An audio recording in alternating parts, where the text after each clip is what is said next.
Hello there, world of tankers. Welcome to the channel. I'm your host, Droodles Blitz, and in today's video, I'll be taking a look at the Kampfpanzer T3 Jaeger.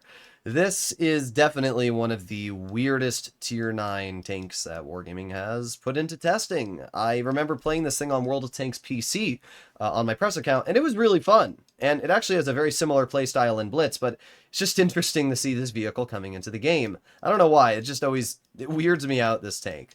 In today's video, I'll be giving you a statistical rundown of this vehicle, letting you know my personal feelings, opinions, and whether or not I think it's good or maybe not good for the game. With that being said, let's start off with the armor. Yeah, what armor, dude? It literally has no armor. The upper plate's 38 millimeters. You're not going to bounce anything. The lower plate's 40. It's literally based off of a Leopard 1 hull. You can clearly see that from the side. So it has no armor. Just don't expect to get bounces. Like, that's as simple as it is. It's completely useless against high explosive. The whole thing is basically a pen everywhere. So keep that in mind. But let's take a look at the gun. Because trust me, 3,700 DPM goes hard. Now, the vehicle does not feature tungsten. It does not feature any special mechanics there, but still, 3,700 damage per minute is absolutely crazy. The damage per shot itself is pretty low at 400, but man, that DPM it's going to chunk. A 6.45 second reload, which we can see right here, that is just so much DPM coming from this vehicle. It's going to be nasty. But what's funny is the JAG still has more. Shell velocity-wise, very good. And I would like to see the premium pen. How much premium pen does this thing have? 352. Actually, not great. You know, I expected better premium pen. The standard pen is fine, I guess, but definitely not what you'd expect from tank destroyers. But Tier 9 TDs are weird. They usually don't feature crazy pen.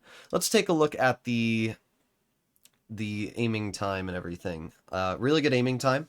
Dispersion is the best in Tier 9. On movement dispersion is but it is a turreted vehicle, so you shouldn't have to move the tank too much when shooting the enemy. Its turret traverse dispersion is great, so this thing's going to be crazy accurate, like actually laser beam levels of accurate. It also has 9 degrees of gun depression, which means that it'll be surprisingly flexible around any surface you play it on. Mobility-wise, I would expect this tank to be fast, judging that it has literally 0 armor and it's based off a Leopard 1 hull. So it achieves a top speed of 45. Wow, traverse speed is really bad, though. That's going to be a killer. That's going to be an absolute killer. I just made my video on the Grill 15 like last week talking about why the grill is so good, and it's because they gave the thing gear oil. It's finally able to reverse into cover. This thing not having the ability to reverse into cover is going to be a bit of a pain. But it does have a fully traversable turret, so probably the best way to drive it would be sideways, and then if the enemy tries shooting you, you drive it, away like that. That's probably how I do it. Sit at this angle, shoot somebody, drive into cover. Poke again, shoot them, drive into cover. That's probably what I would do, but definitely nothing crazy in terms of the reverse speed. Power to weight ratio, though, pretty fast. 17. It's just as quick as most mediums, so you won't have to worry too much there. Turret traverse speed is slow, but again, it's a tank destroyer, so that is entirely expected. Hit points is also pretty low at 1,560, so And then we have the camouflage, which is 27%. Pretty bad camouflage, to be honest. I think the best way to look at this tank would be to go over to compare. And then we pull out the T3 Jaeger. So we go to tank destroyers, we pull out the Jaeger, and then we compare it to, realistically, the Ritter. I think that would be the best comparison that you could have. Let's equip both of these vehicles with the exact same loadout. So there you go. Boom, boom, boom. All right, apply to all. So the Ritter does have less damage per minute at 3,487 versus the 3,700. So that's a big advantage for the Jaeger. However, the Ritter has the alpha damage advantage, which is pretty big, right? That's a big advantage there.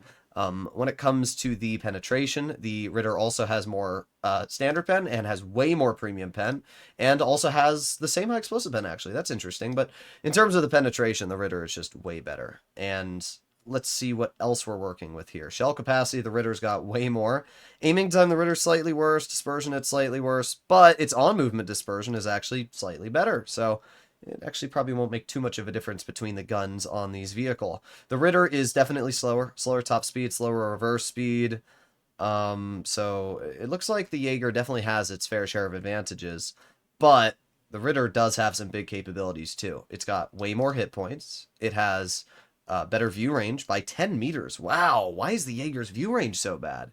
And not only that, look at the camo difference, dude. 27% on the Jaeger versus 45% on the Ritter. 12% on the move in the Jaeger, 23% in the Ritter. Basically, the Ritter just has double the camouflage. And if you want my honest opinion, just because of that alone, I'd probably choose the Ritter any day of the week over the Jaeger. I don't understand why the Jaeger has such bad camo. It doesn't make sense to me. The tank is a low alpha, high DPM, zero armor tank destroyer, and yet it is absolutely crapped on in terms of the HP, and not only just the HP, but the camouflage. It's just awful. It's not even close. It's not even close. Not only that, it's twice the size of the Ritter. I guess that's why the camo is worse, but still, like, it's twice the size with half the camo and no armor whatsoever. So that's going to be a bit of a bummer, especially when you realize that I'm pretty sure the Ritter does feature spall liner. I could be wrong. Let me double check.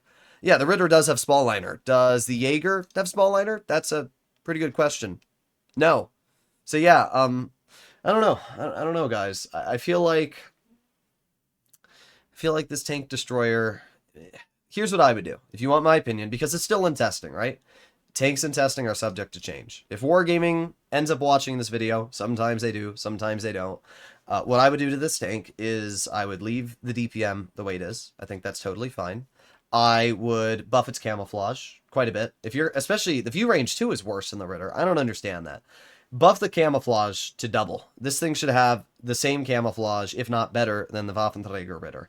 And I would also buff its reverse speed to 18. Again, it's a super lightly armored tank. It deserves to have good reverse speed. It doesn't make sense. Its top speed should also be buffed. Instead of 45, I'm thinking like 60 kilometers per hour. It's based off of Leopard 1. Why does it not get Leopard 1 speeds? Like, it's not like it weighs anymore. It's not like it has any better armor. So that's what I would do. I think the gun can stay the way it is. I think the accuracy, everything's good there. The penetration can stay a little bit lower. But actually, I would buff the pen a little bit. The standard pen's fine, but the premium pen I would buff to maybe 360, right?